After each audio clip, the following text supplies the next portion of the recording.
Louvado seja o nome santo do Senhor. Amados irmãos, encontro com a minha Bíblia aberta aqui no livro do Evangelho de São Mateus, capítulo 12, versículo 1.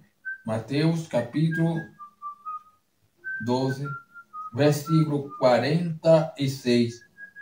A família de Jesus.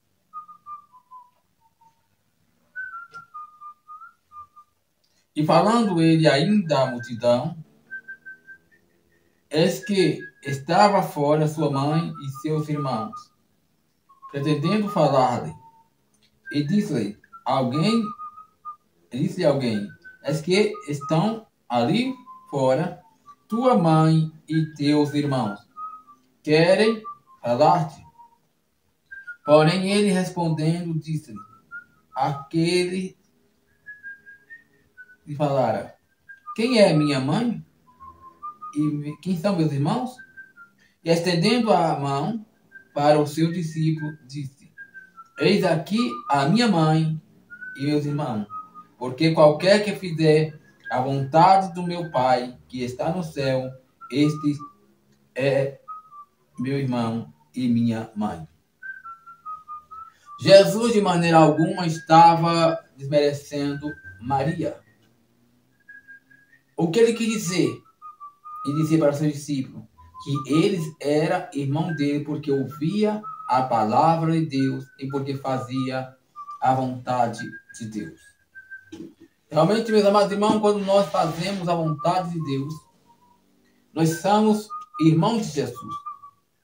Porque Jesus, todavia, quando esteve na terra, sempre fez a vontade do Pai. Sempre exaltou a Deus. Sempre exaltou a humanidade a adorar e fazer a vontade de Deus, o seu Pai, o Eterno. Então, Yeshua jamais quis fama, glória, honra para ele. Mas toda a honra era voltada para o seu Pai. Por quê? Porque ele estava na condição de filho. Sendo ele o Deus encarnado, sendo ele que foi gerado pela sombra do Espírito Santo, mas estava na forma física de um homem, mas sendo filho do Altíssimo. E é por isso que ele dizia que os seus irmãos e a sua mãe era aquele que ouvia a palavra de Deus e fazia a vontade. Porque esse é o nosso dever, é fazer a vontade daquele que nos chamou, daquele que nos enviou a este mundo para uma missão. E qual é a sua e a minha missão? A tua e a minha missão é pregar o evangelho da salvação. É anunciar a Jesus. É glorificar ao Eterno de Israel. É falar das maravilhas que o nosso Deus tem feito em nossas vidas. É proclamar as boas novas, que é esta palavra, a Bíblia Sagrada. Sim. E era isso que Jesus queria, que a humanidade voltasse para Jesus, para Deus.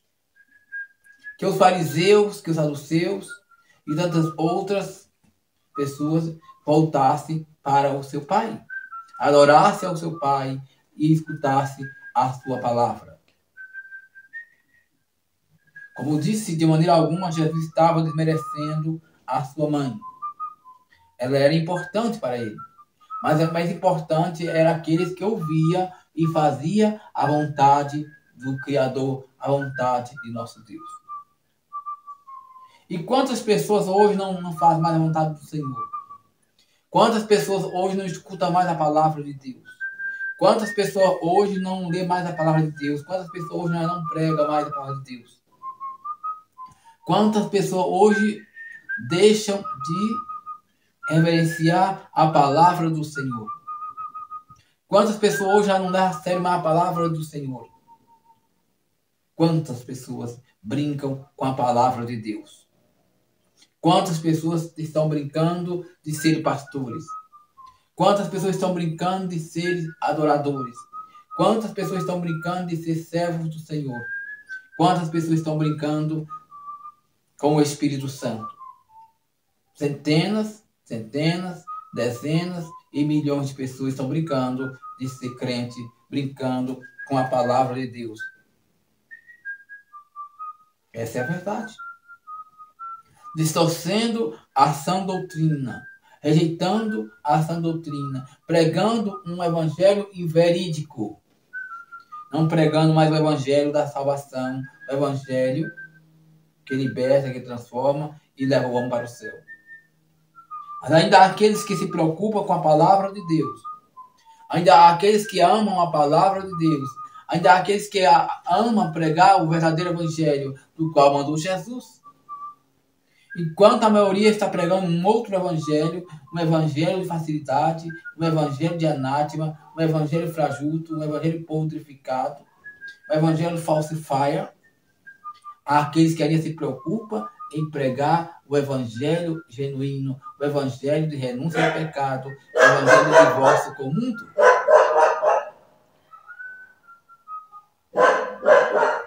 Essa é a verdade. Aqueles que ainda pregam o evangelho da santidade, da separação com o mundo, que diz não para o mundo, que diz não para as bandeiras que o inimigo oferece, para os pratos de carne, de picanha que o inimigo mostra, para servir ao Senhor, para fazer a vontade daquele que os enviou a esta terra para a missão, que é pregar o santo evangelho. Jesus, quando esteve na terra, na sua vida terrena, como um maior profeta, como um maior pregador, ele sempre exaltou a humanidade a obedecer à vontade do seu Pai, que está no céu. Ele sempre disse que o seu Pai era Deus, era o Hashem. Hashem significa o nome, porque muitos judeus não pronunciavam o nome do Senhor por temor, pelo grau de santidade, que é o Eterno de Israel, o Criador dos céus e da terra. Apesar que nosso Deus tem vários nomes, são chamados de nomenclaturas. Assim como Jesus tem vários nomes, chama-se nomenclaturas. Por quê? Porque cada país conhece ele com um nome diferente. Isso não quer dizer que nós estamos blasfemando contra Deus, que nós estamos pecando contra Deus, como muitos têm pregado. Há muitos dizem que nós temos pregado, que nós temos pecado contra o Senhor, quando chamamos Jesus de Jesus, e não de Yeshua ou de Yahshua. Quando chamamos nosso Deus de Deus, e não de Yahweh, ou Yahweh, ou Yahu, ou Yahushua, que é Jesus, ou Yahweh, que é nosso Deus. Diz que nós estamos blasfemando contra Deus, mas não é assim, amados. Porque cada país tem sua cultura. Cada país tem seu nome, origem, tem sua língua materna. E as pessoas não entendem que elas chamam o Senhor segundo a sua língua materna. Por exemplo, nós brasileiros nascemos, crescemos ouvindo o nome Deus. O grego usa a palavra Theos, que para muitos é um nome pagão. É um deus mitológico da Grécia. O italiano o chama como Dio. O francês como Di. O espanhol como Dios. O americano como God. E assim por diante. Cada país tem sua linguagem, tem seu idioma, tem seu dialeto, tem sua cultura. E adora a Deus da forma que é da sua língua falada, da sua língua materna.